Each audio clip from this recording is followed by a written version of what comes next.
আসসালামু আলাইকুম। প্রবাসী নিউজ টিভি চ্যানেলের নতুন ভিডিওতে সবাইকে স্বাগতম। এই ভিডিওর মাধ্যমে কাতারে কিছু গুরুত্বপূর্ণ আপডেট নিউজ আপনাদেরকে জানিয়ে দেব, সাথে কিছু সুখবর জানিয়ে দেব। তাই ভিডিওটি শুরু থেকে শেষ পর্যন্ত দেখার অনুরোধ রইল। আর ভিডিওটি ভালো লাগলে অবশ্যই একটি লাইক দেবেন এবং এই ভিডিওটি আপনার বন্ধুবান্ধবের সাথে শেয়ার করবেন, যাতে তারাও এই বিষয় সম্পর্কে অবহিত হয়। তো চলুন মূল আলোচনা শুরু করা যাক। প্রথমে আলোচনা করব কাতারে বাউবি কোর্স উদ্বোধনের মাধ্যমে বঙ্গবন্ধুর জন্মশতবার্ষিকী উদযাপন। ব্যতিক্রমধর্মী আয়োজনের মধ্য দিয়ে বাঙালি বঙ্গবন্ধু শেখ মুজিবুর রহমানের জন্মশতবার্ষিকী ও জাতীয় শিশু দিবস 2021 উদযাপন করেছে কাতারে অবস্থিত বাংলাদেশ দূতাবাস।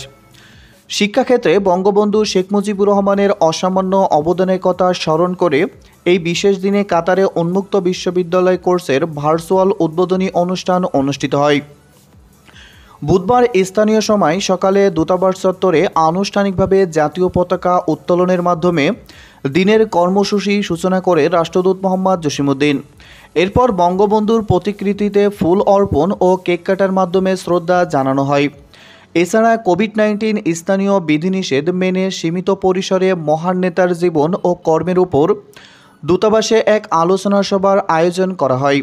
সবাই দূতাবাসের কর্মকর্তা ও কর্মচারীরা উপস্থিত ছিলেন। এছাড়া উন্মুক্ত বিশ্ববিদ্যালয় কোর্সের ভার্চুয়াল উদ্বোধনী অনুষ্ঠানে অন্যদের মধ্যে কাতারে নিযুক্ত বাংলাদেশের রাষ্ট্রদূত মোহাম্মদ জসিমউদ্দিন ও বাংলাদেশ উন্মুক্ত বিশ্ববিদ্যালয়ের উপাচার্য প্রফেসর ডক্টর এম.এ. মান্নান বক্তব্য রাখেন। বক্তারা জাতির পিতার প্রতি গভীর শ্রদ্ধা প্রকাশ ও প্রধানমন্ত্রী শেখ হাসিনার নেতৃত্বে একটি উন্নত বাংলাদেশ গঠনের কাজে প্রবাসীদের অবদান রাখার আহ্বান জানান। উদ্বোধনী অনুষ্ঠানে পররাষ্ট্রমন্ত্রী doctor A K. Abdul Momen MP তার ভিডিও বার্তায় বলেন, উন্মুক্ত বিশ্ববিদ্যালয়ের আওতায় বহি বাংলাদেশ শিক্ষা কার্যক্রম চালু হওয়ার ফলে বিপুল সংখ্যক বাংলাদেশি শিক্ষার আলোয় আলোকিত হওয়ার পাশাপাশি তাদের কাজের ক্ষেত্রেও উপকৃত হবেন। তিনি স্বাধীনতার সুবর্ণ জয়ন্তী ও বঙ্গবন্ধুর জন্মশতবার্ষিকীকে বাংলাদেশের ইতিহাসে এক বিরল ঘটনা বলে আখ্যায়িত করে যথাযথ মর্যাদায় দিবসগুলো পালনের আহ্বান জানান। পবিত্র কোরআন থেকে তেলাওয়াতের মাধ্যমে বঙ্গবন্ধু ও সকল শহীদ মুক্তিযোদ্ধার বিদেহী আত্মার মাগফিরাত কামনা করে দোয়া ও মোনাজাত করা হয়। দিবসটি উপলক্ষে রাষ্ট্রপতি, প্রধানমন্ত্রী, পররাষ্ট্রমন্ত্রী এবং পররাষ্ট্র প্রতিমন্ত্রী প্রদত্তবাণী পাঠ করা হয়। এদিকে কাতারে শ্রমিকদের বেতন নিয়ে নতুন আইন কার্যকর করা হলো।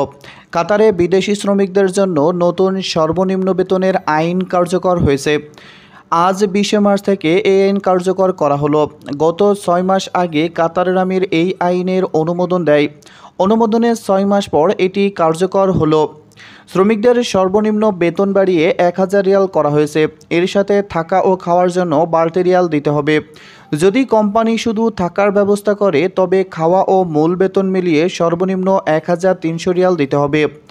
আর যদি কোম্পানি থাকা বা খাওয়ার ব্যবস্থা না করে সেক্ষেত্রে প্রত্যেক কর্মীকে সর্বনিম্ন 1800 রিয়াল দিতে হবে।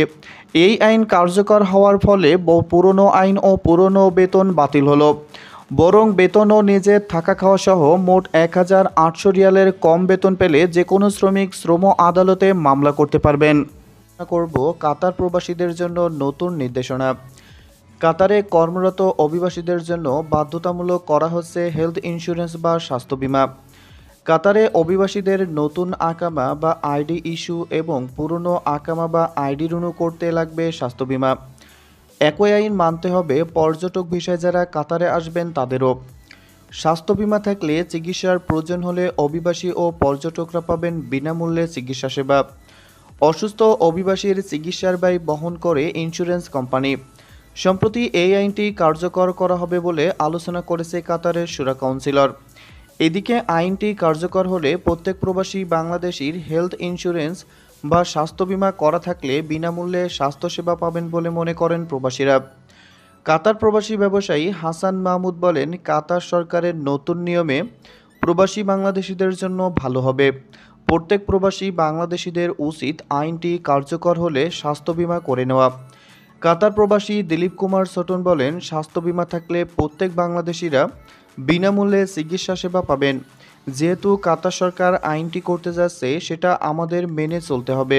আলোচনা করব কাতারে অন্য কোম্পানিতে বৈধভাবে আপনি যেভাবে কাজ করবেন। কাতারে যে কোনো কোম্পানির ভিসায় আসার পর যদি সাময়িকভাবে অন্য কোম্পানিতে কাজ করতে কর্মী আগ্রহী হয়, এক্ষেত্রে দ্বিতীয় কোম্পানিতে স্পন্সরশিপ পরিবর্তন ছাড়া সাময়িকভাবে কাজ করতে হলে সংশ্লিষ্ট কর্তৃপক্ষের অনুমতি নিতে হবে। এই অনুমতিকে ইয়ারা বলা হয়ে থাকে। প্রতিবারের সর্বোচ্চ 6 মাস মেয়াদে এই অনুমতি নেওয়া যেতে পারে। 6 মাস পার হওয়ার পর এটি আবারও নবায়ন করা যাবে। মনে রাখতে হবে, সংশ্লিষ্ট কর্তৃপক্ষের অনুমতি ছাড়া কোনো কর্মী যদি নিজের কোম্পানি ছাড়া অন্য কোনো কোম্পানিতে কাজ করেন, তবে সেক্ষেত্রে কাতারের আইন অনুসারে মূল কোম্পানির নিয়োগকর্তাকে সর্বোচ্চ 3 বছরের জেল এবং সর্বোচ্চ 50,000 রিয়াল পর্যন্ত জরিমানা করা হতে পারে। কাজেই কখনোই মূল কোম্পানি ছেড়ে বিনা অনুমতিতে অন্য কোনো কোম্পানিতে কাজ করা উচিত নয়।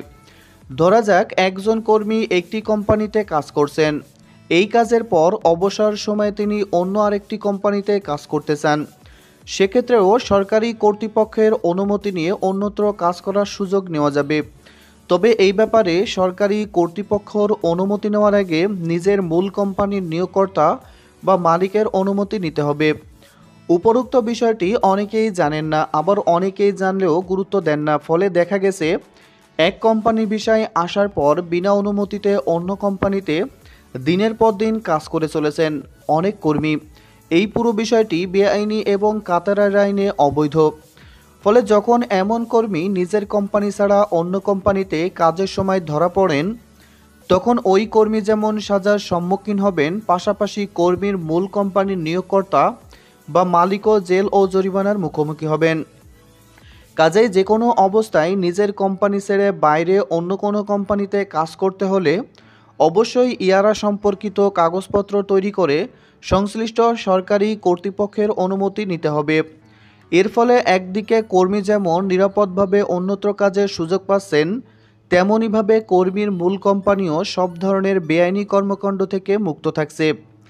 দেখা গেছে অনেকে বাইরে কাজের এই অনুমতিপত্র নেওয়ার পর দীর্ঘকাল ধরে অন্য কোম্পানিতে কাজ করছেন, কিন্তু অনুমতিপত্রটি আর নবায়ন করছেন না।